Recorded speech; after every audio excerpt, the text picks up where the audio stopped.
Olá pessoal, voltamos aí então com as competências do TCU, respondendo uma pergunta. Professor, e se a pessoa não tem bens para poder pagar a dívida? Está sofrendo uma execução da Fazenda Nacional e não tem bens. Pessoal, nesse caso é como é toda execução de uma decisão judicial. Vai fazer uma busca, vai tentar fazer penhora de bens, não vai ter bens, não consegue execução por meio de bens. Pode haver penhora, o chamado bacenjude, que é fazer a penhora de contas, de valores que a pessoa tem em contas. E a Fazenda faz muito isso. A Fazenda hoje ela funciona assim, a Fazenda Nacional, que eu sou da carreira da AGU, da Fazenda Nacional, já trabalhei um certo tempo com execuções judiciais e a lei coloca um limite, um valor que você deve à União. Salvo engano, se for abaixo de R$1.000, nem chega a inscrever em dívida, nem escreve. Se for acima de R$1.000 até um certo montante, fica inscrito na dívida da União, mas ela não entra com a execução. Não entra, porque não vale a pena você gastar uma energia de uma pessoa, de demanda judicial, para um valor que não é um valor significante. Acima de um valor, aí sim que ela vai começar a executar. E aí, se tentou executar, procurou bens, não conseguiu, ela tem meios indiretos, que hoje em dia faz muito protesto em cartório, o nome fica protestado no cartório, fica com o nome sujo. A pessoa não consegue tirar, por exemplo, uma CND, certidão negativa de débito, e ela vai estar impedida de algumas situações que exigem uma CND. Exemplo, fazer financiamento de um imóvel, tem que ter uma certidão negativa do Estado. Não consegue tirar, não consegue financiar, então tem esses meios indiretos para forçar a pessoa a pagar aquele valor, tá bem? Mas o ideal seria pagar, cobrar, conseguir o dinheiro, conseguir o imóvel, alguma coisa assim, tá bom? Pessoal, olha só, vamos lá então para a tela aqui. Alguns julgados importantes, olha, as decisões da Corte de Contas que impõem condenação patrimonial aos responsáveis por irregularidades no uso de bens públicos têm eficácia de título executivo, ok. Não podem, contudo, ser executadas por iniciativa do próprio Tribunal de Contas, seja diretamente, seja ou por meio do MP, que atua perante ele. A ação de cobrança somente pode ser proposta pelo ente público beneficiário da condenação imposta pelo tribunal, por intermédio de seus procuradores que atuam junto ao órgão jurisdicional competente. Então, o que esse julgado fala? Que as decisões do TCU que impute débito, que impute condenação por multa, o próprio TCU não pode executar. O Ministério Público, junto ao TCU, não tem atribuição para entrar com essa ação de execução. Quem vai ter? A Procuradoria do Estado. Sendo que em nível federal, a Procuradoria Geral da Fazenda Nacional, a PGFN, é que recebeu da Constituição essa competência de executar as condenações que são de valor da União. Agora, se for de repente um Tribunal de Contas estadual, imputou multa a um servidor estadual, isso vai para a dívida do Estado. Quem vai executar? É a Procuradoria Geral do Estado que vai ter a competência para fazer aquela execução. Não é o Ministério Público do TCU ou do Tribunal de Contas que tem essa atribuição, não. É o ente político, pela sua procuradoria própria, quem vai fazer essa cobrança, a sua advocacia pública. Está bem? Vamos avançar. Outro julgado aqui importante, olha só. Aqui tem vários julgados, então. Outra competência aqui do parágrafo 4º, né? O tribunal encaminhará ao Congresso Nacional trimestralmente e anualmente relatório das atividades, também aqui tranquilo, tá? Apesar de ter aqui uma palavra que tem que memorizar, eu nunca vi isso aqui cair em prova, essa disposição da Constituição, ela é insignificante assim, né, para estar na Constituição. Agora olha aqui, pessoal, TCU pode quebrar o sigilo bancário diretamente, pessoal? TCU, vem cá, joga para mim aqui. TCU está fiscalizando as contas de um administrador público ou de uma pessoa que administrou bem valor e dinheiro público.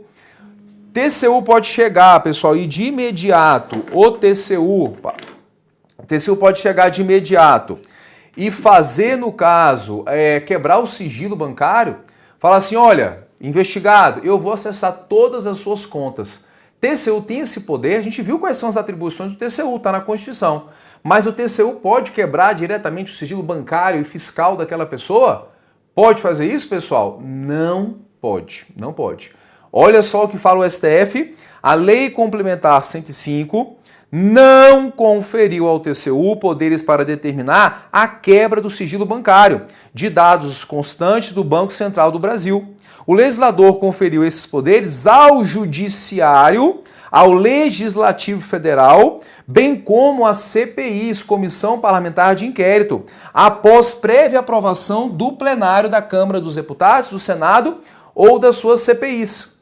Embora as funções do TCU, por sua natureza, que é verificação de contas e até mesmo julgar contas, justificariam a quebra do sigilo, não houve essa determinação na lei específica, que é a Lei Complementar 105, que tratou da quebra do sigilo bancário, não cabendo interpretação extensiva nesse caso aqui. Então, pessoal, apesar de TCU ter várias atribuições de julgar até contas e acessar contas, ele não pode chegar e quebrar o sigilo bancário da pessoa, das informações que tem nos bancos e nos órgãos públicos. Por quê? Isso é só para quem a Lei Complementar 105 deu atribuição.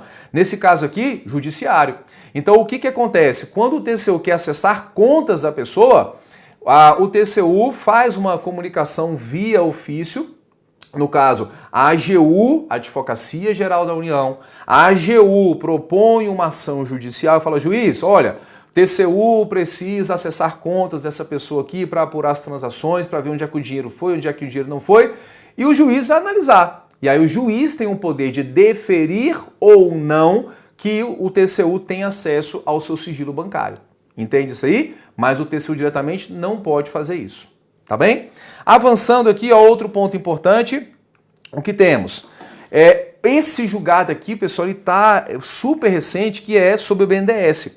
BNDES é obrigada a fornecer ao TCU documentos e informações sobre contrato de financiamento celebrado com empresa privada. E a empresa privada aqui que o BNDES financiou foi nada menos do que JBS, ó, aquela nossa Friboi. Então o que aconteceu, pessoal? O BNDES disse, não, TCU, eu não vou te fornecer informação dos contratos que eu estou fazendo.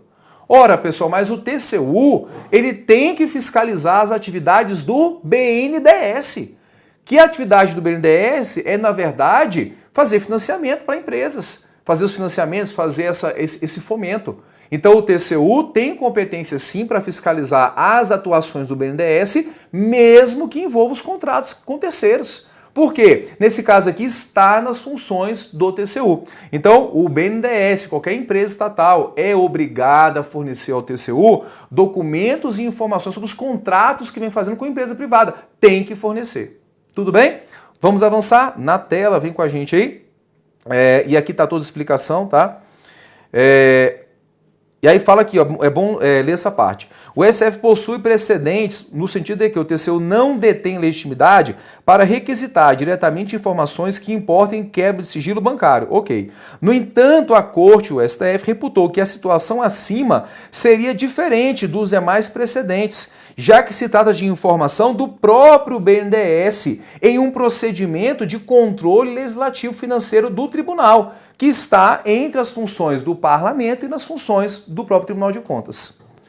Ok, pessoal? Entenderam isso aí? Maravilha? Olha só, então aqui é para você um resumo. Os incisos que vão tratar da competência fiscalizadora do TCU, competência judicante, que seria aqui judicante de julgar, né, quando julga as contas, competência para aplicar sanção sancionatória, competência consultiva, que é quando faz o parecer apreciando contas do presidente, e competência informativa, que aqui informa quando solicitado pelo Congresso Nacional, ok? Avançando aqui, ó, então a gente viu até agora o ponto 1 da nossa aula, que foi o controle, o tipo de controle quanto ao momento. Pode ser controle interno, controle quanto ao aspecto interno ou externo. E a gente viu as competências do TCU, que auxilia o Legislativo no controle externo dos demais poderes. Entende? Ponto 2 da aula agora é quanto ao momento. Quanto ao momento do controle, ele pode ser um controle prévio, concomitante, ou pode ser um controle posterior.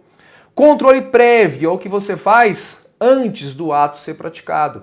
Controle concomitante é durante a prática do ato. E o controle posterior é após a prática do ato.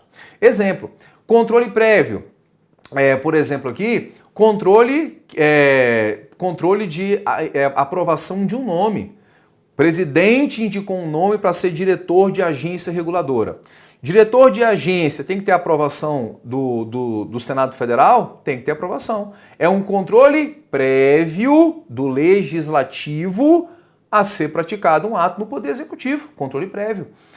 Outro caso aqui, presidente indicou um nome para ser do Supremo Tribunal Federal. Vai ter aprovação do Senado. É um controle prévio do Legislativo de um ato a ser praticado lá no Judiciário. Olha só, Judiciário sofrendo o controle preventivo do Legislativo. Tá vendo como que eles vão se controlar? Ok? Então, é prévio. Controle concomitante, tá? Concomitante é que acontece durante a prática do ato. Por exemplo, o acompanhamento da execução orçamentária. Tanto o Congresso quanto o TCU acompanham a execução do orçamento. Tanto é quando você pega a Lei de Responsabilidade Fiscal, tem lá dizendo, olha, quando o tribunal verificar que o limite com o pessoal chegou a tantos %, tem que mandar um aviso para o Congresso, alertar o órgão, está excedendo a despesa com o pessoal para esse ano, não pode. Então, é um acompanhamento concomitante durante a prática dos atos. E o posterior é o que a gente mais verifica no dia a dia, né? Pode acontecer de um administrador determina que um servidor vai ser demitido, demitiu aquele servidor. Ele pode ingressar com uma ação judicial, mandado de segurança, então uma outra ação, questionando a legalidade de um ato que já foi praticado. Ele já foi demitido, a demissão já aconteceu. Então vai controlar depois. Entendeu que é ilegal, anula e ele vai ser o quê? Anulou demissão é caso de reintegração. Maravilha. Então posterior, ou então aquele controle do Legislativo, Congresso Nacional sustando um ato normativo do Poder Executivo que exorbitou o poder de regulamentar. Então, ele já fez o decreto, só que ele está excedendo o que ele poderia fazer. O Congresso vai sustar controle posterior. Entende isso aí? Vamos para a tela, vem cá comigo, olha só, pessoal. Vamos lá, quase acabando aqui. Quanto ao aspecto, tá? Pode ser controle de mérito, que pode aparecer na sua prova também com o nome de controle político, que analisa aqui uma questão de conveniência e oportunidade. Conveniência e oportunidade.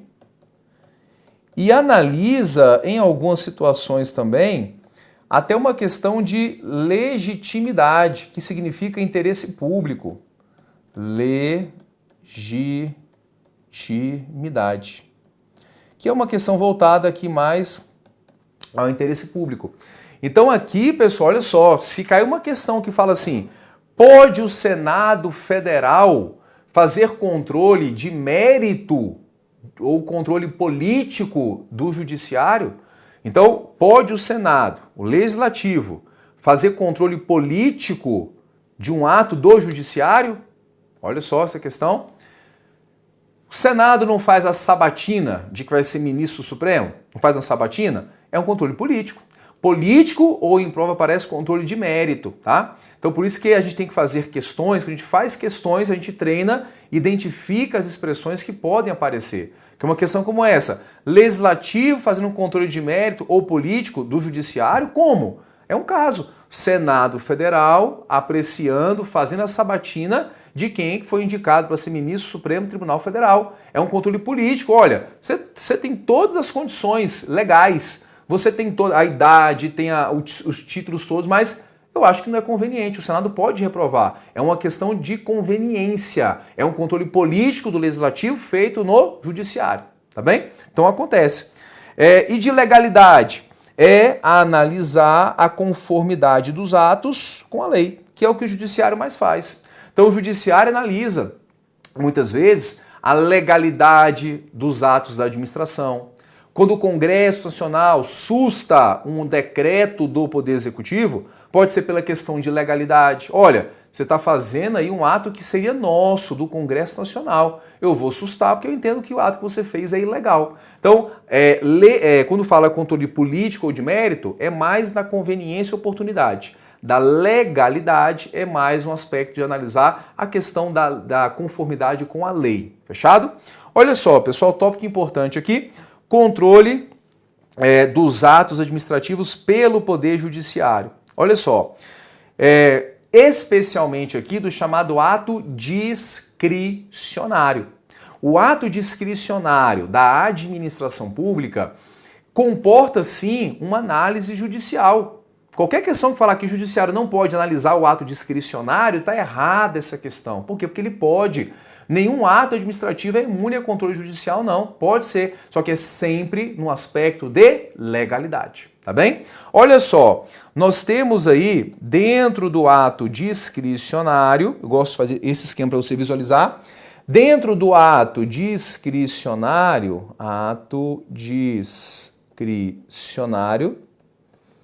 tá vendo aqui?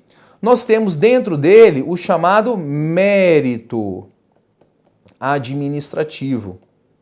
Esse mérito administrativo, pessoal, ele goza de uma proteção da análise judicial. Tá vendo aqui? Como se tivesse um campo de força onde o judiciário não consegue entrar no mérito, porque mérito é o quê? Conveniência e oportunidade. O judiciário, o juiz, ele não entende conveniência e oportunidade, ele entende de legalidade.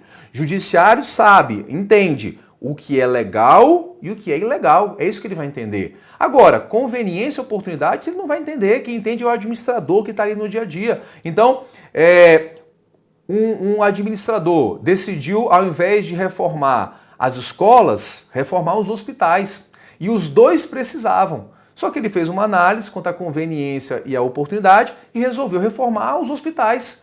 Se alguém entrar com uma ação judicial, pode o juiz falar assim? Olha, vai reformar as escolas e não os hospitais. Não pode. Se está tudo dentro ali do razoável, tanto a escola, tanto os hospitais precisavam de reformas e resolveu empregar o dinheiro em um dos dois, se está razoável, está ok, não pode fazer nada.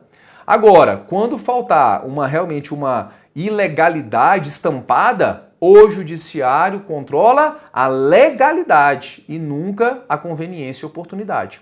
Então, hoje em dia, atualmente, as questões que aparecem dizendo que o judiciário pode controlar o mérito, elas estão erradas. Por quê? Porque controle de mérito se entende que seria controle de conveniência e oportunidade. E isso o judiciário não faz. Então, cuidado quando for uma questão que fala assim, ó, cuidado. A questão fala, os atos discricionários não podem ser controlados pelo judiciário. Errada. Por quê? Ato discricionário pode e deve sim ser controlado pelo judiciário. Se cair uma questão que fala assim, olha, o judiciário pode controlar o mérito do ato discricionário, aí fica errada a questão. Por quê? Controlar o mérito, ele não pode fazer, porque mérito é conveniência e oportunidade. Falou de mérito e controle judicial, a questão vai estar errada, porque isso não pode acontecer, é a tendência das questões de hoje, tá bem? Então cuidado, quando é controlar ato discricionário, pode controlar, analisar mérito, judiciário não faz isso, tá bem? Vamos lá então, avançando, vem para a tela. Olha só, pessoal. E aí então a gente finaliza aqui a nossa participação na aula de hoje. Sobre a teoria, eu vou voltar em 5 minutos com algumas questões de temas que a gente já viu, só para treinar um pouquinho, ver como é que é na prática. Então a gente faz um intervalo agora um pouquinho mais longo, de 5 minutinhos, vou pegar as questões e aí a gente volta e faz mais uma bateria de questões, tá bem? Então a parte de controle a gente acaba de encerrar. Até já, eu já volto com vocês.